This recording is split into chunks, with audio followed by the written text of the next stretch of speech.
तेनालीरामा की कहानी नली का कमाल। एक बार राजा कृष्णदेव राय अपने दरबारियों के साथ चर्चा कर रहे थे।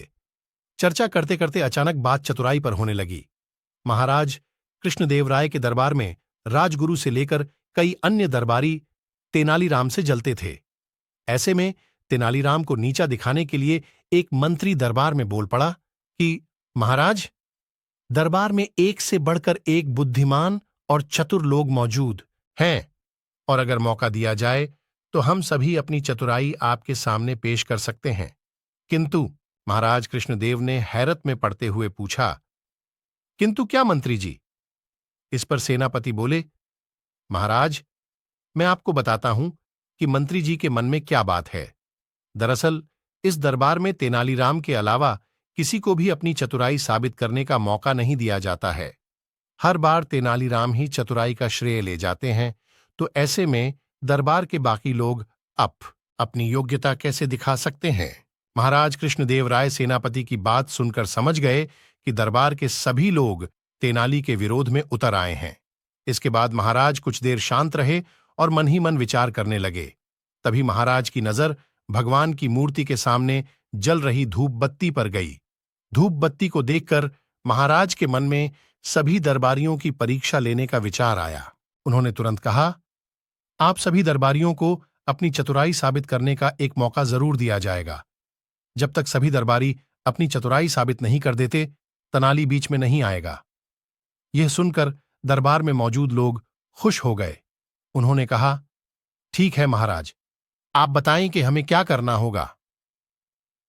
राजा कृष्णदेव राय ने धूप बत्ती की तरफ उंगली करते हुए कहा कि मेरे लिए 2 हाथ धुआं लेकर आओ। जो भी यह काम कर पाएगा उसे तेनालीराम से अधिक बुद्धिमान समझा जाएगा। महाराज की बात सुनकर सभी दरबारी सोच में पड़ गए और आपस में चर्चा करने लगे कि यह कैसे संभव है। भला धुएं को नापा जा सकता है क्या? इसके बाद अपनी चतुराई साबित करने के लिए सभी दरबारियों ने अपना हाथ आजमाया, लेकिन कोई भी धुआं नाप नहीं पाया। जैसे ही कोई धुएं को नापने की कोशिश करता, धुआं उनके हाथों से निकलकर उड़ जाता। जब सभी दरबारियों ने हार मान ली, तब उनमें से एक दरबारी बोला कि महाराज, हमारे हिसाब से धुएं को नापा नहीं जा सकता है। हां, अगर तेनाली ऐसा कर पाए तो हम उसे अपने से भी अधिक बुद्धिमान मान लेंगे, लेकिन अगर वह ऐसा नहीं कर पाए तो आपको उन्हें हमारे जैसा ही समझना होगा। राजा मुस्कुराते हुए बोले, क्यों तेनालीराम, क्या तुम तैयार हो? इस पर तेनालीराम ने सिर झुकाते हुए कहा, महाराज, मैंने हमेशा आपके आदेश का पालन किया है, इस बार भी जरूर करूंगा। इसके बाद तेनालीराम ने एक सेवक को बुलाया और उसके कान में कुछ कहा। उनकी बात सुनकर सेवक तुरंत दरबार से बाहर चला गया। दरबार में चारों ओर चुप्पी छा गई। सभी यह देखने के लिए उतावले हुए जा रहे थे कि आखिर कैसे तेनालीराम राजा को 2 हाथ धुआं देता है। तभी सबकी नजर सेवक पर पड़ी, जो शीशे की बनी 2 हाथ लंबी नली लेकर दरबार में वापस आया था। तेनालीराम ने उस शीशे की नली का मुंह धूप बत्ती से निकलते धुएं पर लगा दिया।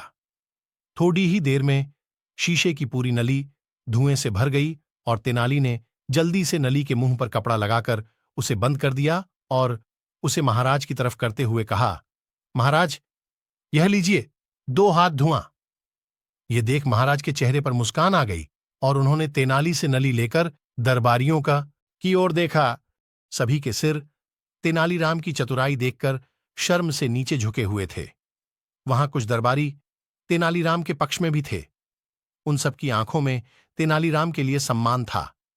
तेनालीराम की बुद्धिमानी और चतुराई देखकर राजा बोले, अब तो आप लोग यह समझ गए होंगे कि तेनालीराम की बराबरी करना संभव नहीं है। इसके जवाब में दरबारी कुछ भी बोल न सकें और उन लोगों ने चुपचाप सिर झुका लिया। कहानी से सीख, हमें दूसरों की बुद्धिमत्ता का सम्मान करना चाहिए और किसी की चतुराई से जलन नहीं करनी चाहिए।